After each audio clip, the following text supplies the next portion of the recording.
بسم اللہ الرحمن الرحیم۔ السلام علیکم دوستو، میرا نام ہے رانا محمد سیماب اور آپ دیکھ رہے ہیں کلک اینڈ سیک نالج۔ علامہ محمد اقبال نے میاں شیر محمد شرک پوری رحمۃ اللہ علیہ کے نام ایک خط میں ایک واقعہ لکھا کہ ایک سید زادے درویش نے مجھے آ کر کہا کہ اقبال، میں نے خواب دیکھا ہے کہ حضور اکرم صلی اللہ علیہ وسلم کی کچہری لگی ہے، نماز کے لیے صفیں بن چکی ہیں، حضور اکرم صلی اللہ علیہ وسلم مصلی امامت پر جلوہ فرما ہیں، پہلی صف میں آپ کے بالکل پیچھے ایک آدمی کی جگہ خالی ہے۔ حضور اکرم صلی اللہ علیہ وسلم پیچھے مڑ کے دیکھتے ہیں اور پوچھتے ہیں، اقبال ابھی نہیں آیا؟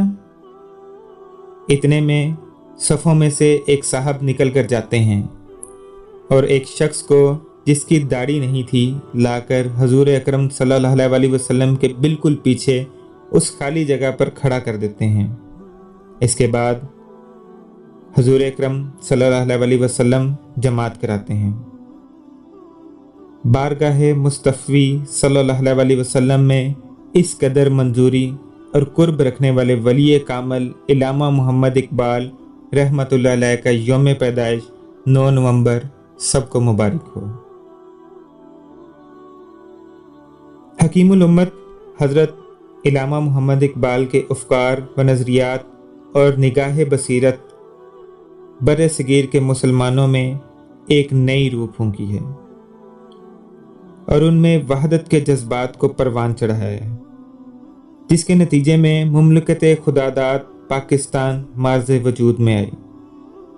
آج ہم انفرادی و قومی سطح پر جن مسائل کا شکار ہیں، ان کے مؤثر حل کے لیے ضروری ہے کہ افکار اقبال کو عام کیا جائے۔ 9 نومبر کی چھٹی کو بحال کر کے معاشرے کے افراد کی فکری تربیت کے لیے اسکولوں، کالجوں، یونیورسٹیوں اور دیگر قومی اداروں میں تقریبات کا انعقاد کیا جائے۔ فی امان اللہ۔